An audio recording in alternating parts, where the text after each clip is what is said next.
Lūgums, pamaniet, ieraugiet, nepieveriet acis uz to, ko dara tā saucamā jūsu valsts, pret mums, pret mūsu bērniem, pret ģimenēm. Šis ir mans stāsts, tas, ko jūs redzat pamattekstā un titulbildē. Šādi pret mani, Mareku Markus, vērsti apsūdzības murgi izgāja cauri Jūrmalas tiesai, tiesnesei Diānai Liepiņai un laika gaitā vēl vismaz 100 režīma izsūtāmajiem morāliem kropļiem piedaloties. Šo izmantoja kā ieganstu, lai nolaupītu manus bērnus, proti to, ka es elpoju brīvi un nelietoju lupatu uz savas sejas.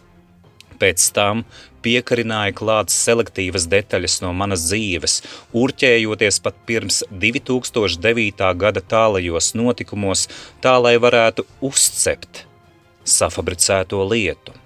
Maitu varām ir svarīgi, lai saturs tiek aiznests propagandas kontingentam un liekuļiem meļiem saprotamā valodā, proti izskatījās, un kā bieži tas notiek, uz aizdomu pamata.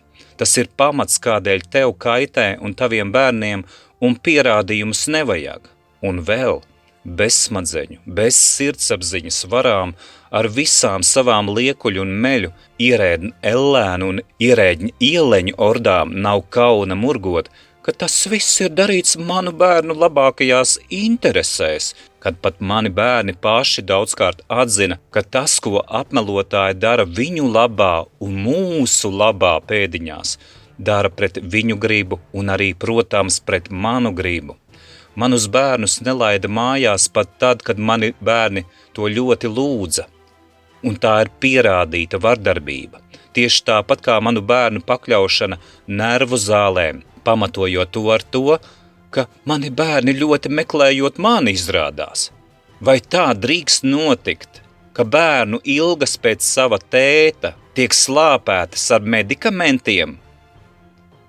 Lai panāktu to, ka mani bērni nemeklē mani, tāpat mani bērni tika pakļauti piespiedu vakcinācijai Covid sektas laikos un citiem eksperimentiem, un tie, kas tajos piedalījās, ir daudz.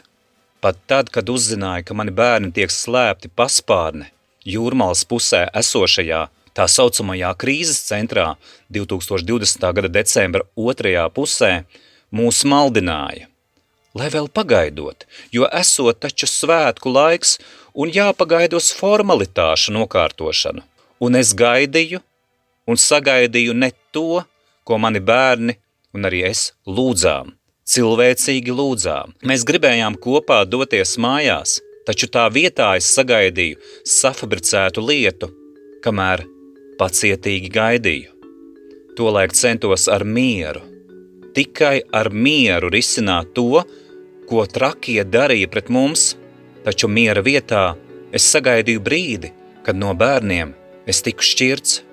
Tā vietā, lai kopā ar bērniem atkal mēs varētu doties mājās un lai būtu kopā kā senos laikos, kā bērnu pirmajos dzīves gados, meitai tolaik bija nesen palikuši 4 gadi, bet dēlam 6, tā vietā sagaidīju karu pret sevi un karu pret saviem bērniem, arī pret maniem tuviniekiem un viņu bērniem. Tas turpinās ar vienu, un īstenība ir skarba, bērni ir nolaupīti. Rit 6. gads un nav ne ziņu par bērniem, kur nu vēl saskarsme vai saziņa ar viņiem. Saziņa un saskarsme ar maniem bērniem ir liekta arī manai māsai Ilonai, kura dzīvo Dānijā ar savu ģimeni un kura arī dzan ir meklējusi manus bērnus un izgaismo noziegumus pret mums. Atgādinu, ka pret viņu policija veica fizisku vardarbību viņas dēla un viņas vīra klātbūtnē. Protams, atbildīgo par nodarīto nav. Režīms neatzīs savas, maigi sakot, kļūdas. Arī pret viņu manu māsu ir safabricēta lieta un ir mēģināts nolaupīt viņas jaunāko bērnu, par kuru tiek melots, ka viņam ir slikti savā ģimenē, lai gan bērns pats vairāk kārt atzina tieši pretējo, ka viņam ir labi ar savu ģimeni. Šo pieminu arī tādēļ, lai jūs ieraudzītu Eiropas Savienības tiesiskuma būtību, kas ir totalitāri saindēta kropļu sistēma, kas tēlo demokrātiju un tīši posta ģimenes, vajā cilvēkus, safabricē lietas un terorizē, traumē arī bērnus. Atbildību par pastrādāto, protams, neviens tajā galā neuzņemas. Sistēma tāpēc arī ir morāli kropla sistēma, kas savas kļūdas un noziegumus tā neatzīst un necenšas ko vērst par labu. Tas, ko viņi dara, daudziem iesaistoties un katram pieliekot savu roku, savas pūles un savu tā teikt puzlīti jau esošajam kaitējumam, atbilst vārdiem, ko viņi paši klasificē kā pasūtījumu slepkavību, jo citādāk nevar saukt to, kad cilvēkam vai cilvēkiem, kam tīši kaitē, un to dara atkal un atkal, kad viņus cenšas salauzt, kad viņus vajā, kad veido pat darba dzīvē tādas situācijas, lai cilvēks ietu bojā.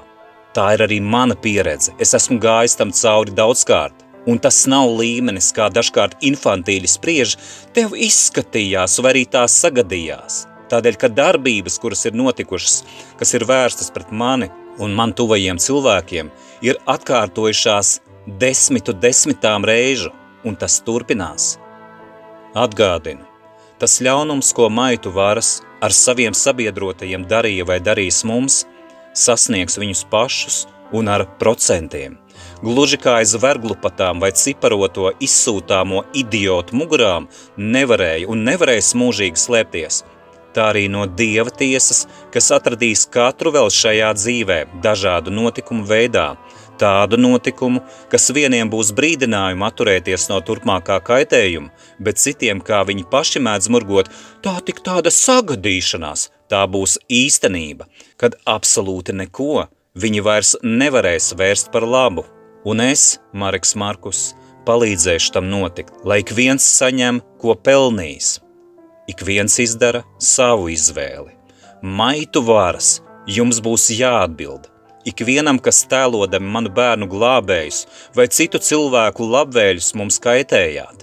Ikvienam, kas tēlo valsti un dara cilvēkiem pāri, būs jāatbild.